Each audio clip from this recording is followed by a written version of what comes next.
Hi everyone and welcome back. You remember when I created this small table in the modeling section?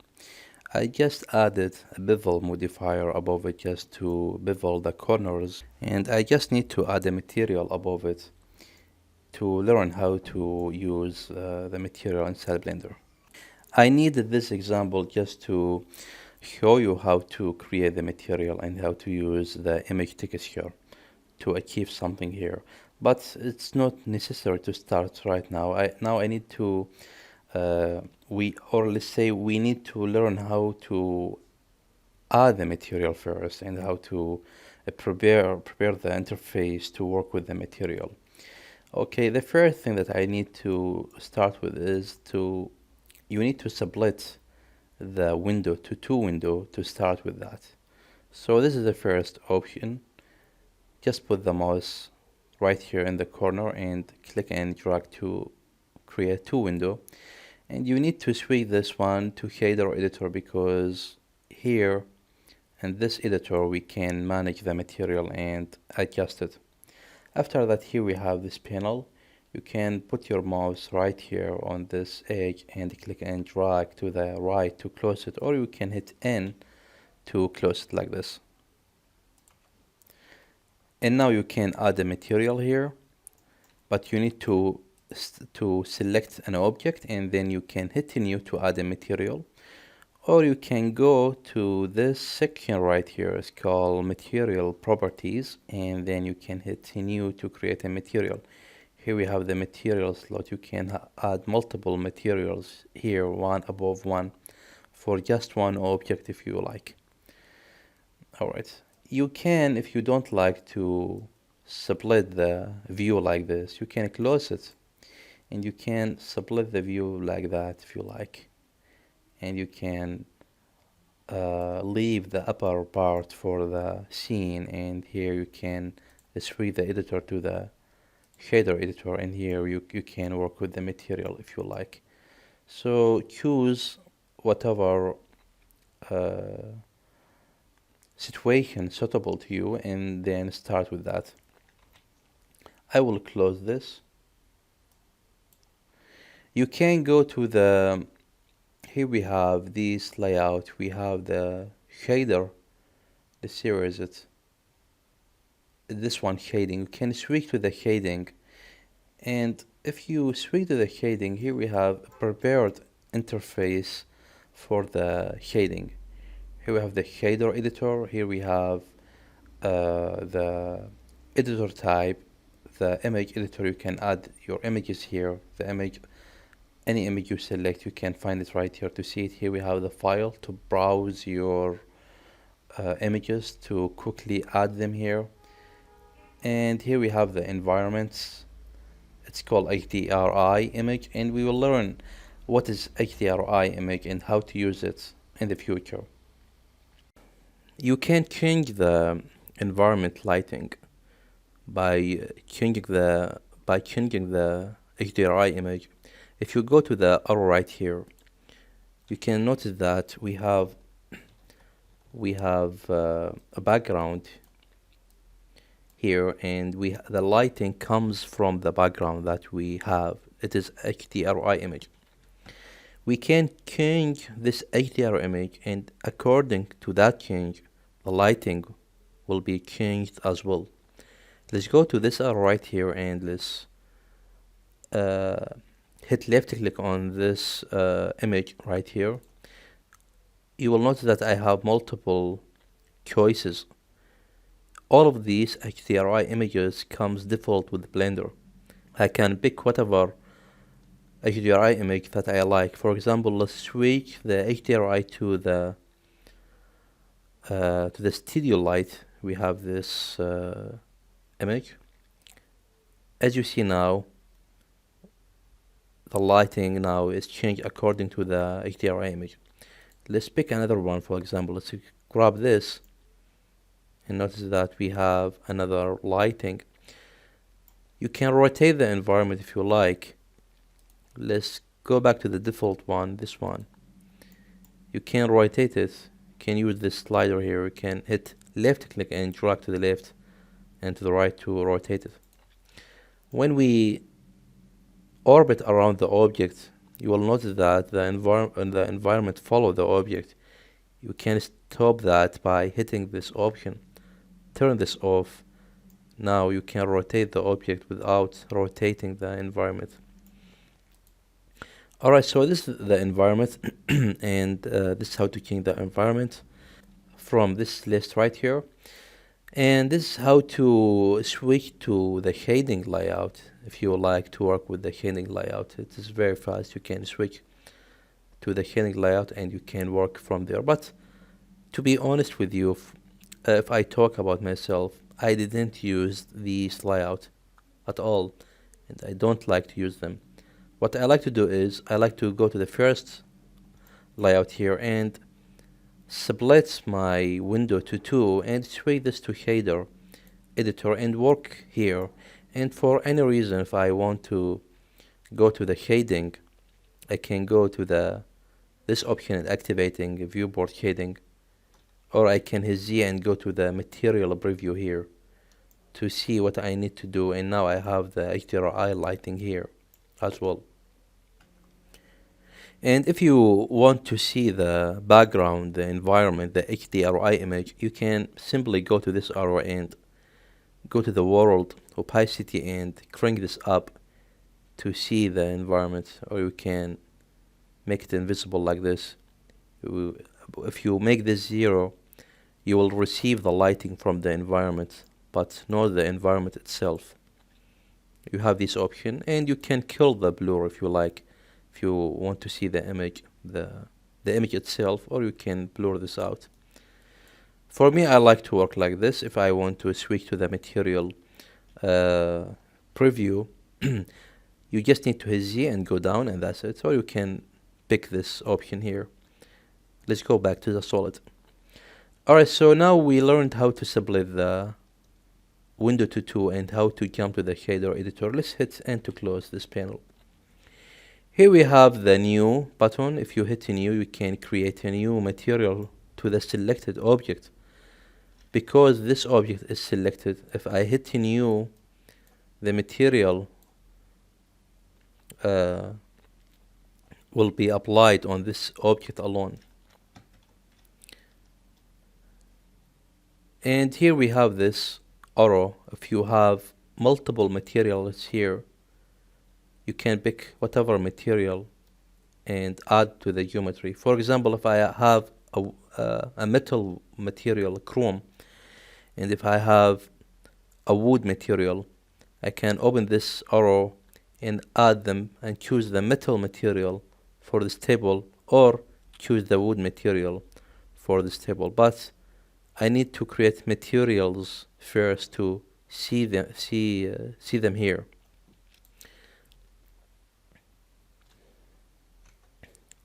The material slot that we have here, it is the same scenario, similar to this one here. We have it here and we have it here as well. Alright, now I can create material. As I said, you can use this option to hit new, or you can go to the material properties and hit new from here to create a new material. Let's hit new. When we hit this button, we got this material. Let's move the header. Click the middle mouse button, the wheel, and move the header just a little bit here. You can see when I hit new, I got this principled BSDF node, this one, connected to the material output here. And this one comes default when you hit new. And here we have the name of the material. You can change the name here. You can just hit one click and the text will be highlighted and change the name for whatever name you like. For example, I will call this test and hit enter, and that's it. We have a new name here, and we note that the name is changed here as well. So this is the material. With the table, now we have one material here for the table. As you see in the slots, in the material slots, we just have the test material, this one, applied on this table. we can add multiple materials to the table. For example, let's go to the base color here and just want to make a quick change. Let's change this to red and just need to uh, make some variation between the materials that I will add here. And let's go to this plus, and now I just added a new material. The material is not exist yet, but I just added another slot to the material. So this one is called slot 1 and this one is called slot 2. Let's add inside the slot 2 a new material. You can hit this new or this one. So let's hit this one.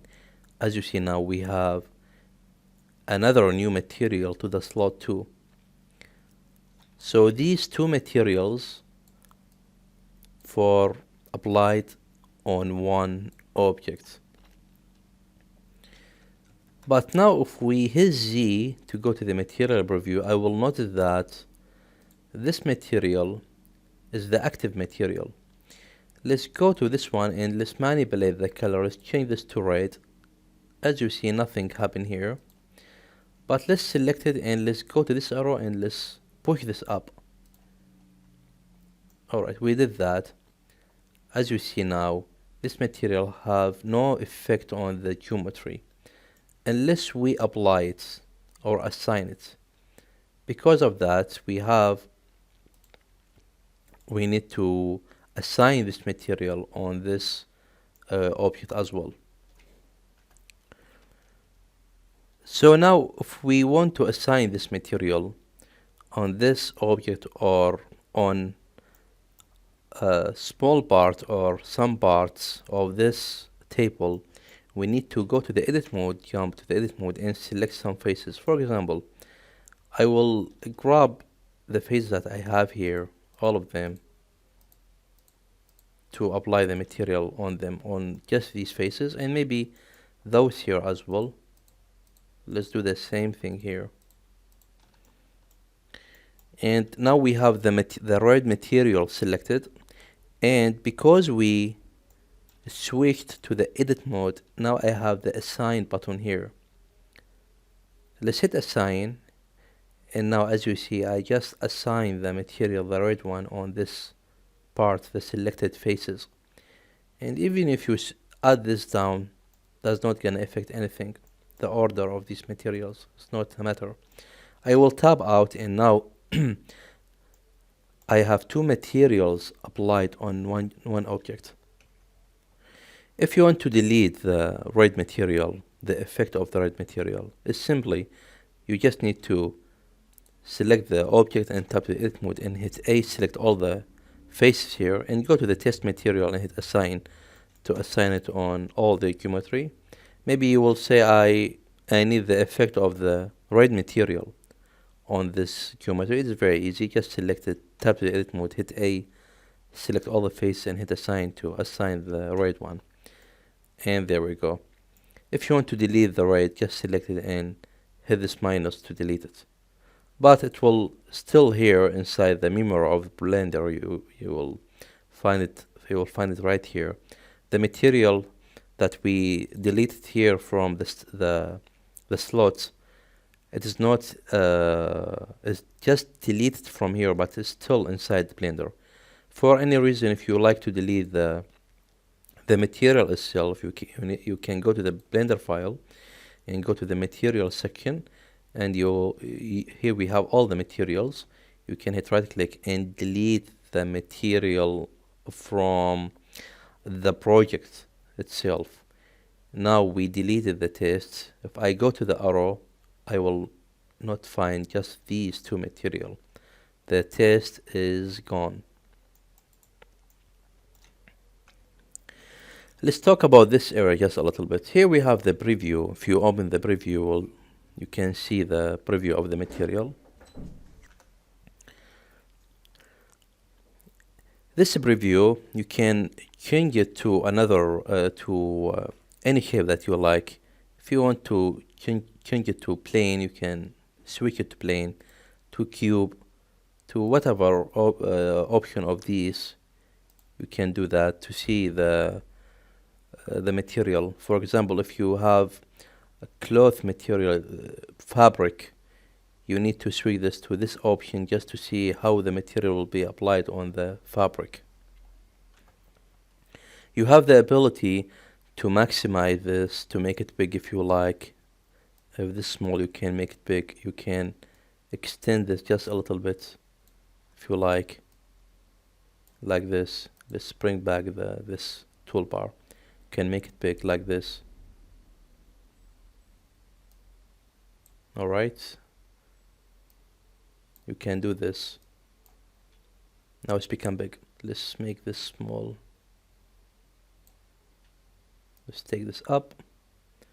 You can hover over here and hit Control Space to make the whole window big, and you can swing this down, take this down to see your material, and whatever change you make on the material, you will notice the change right here. So this is just a preview. For me, to be honest, I'm not using this too much, or yeah, I'm not using this, and I always keep it on the sphere.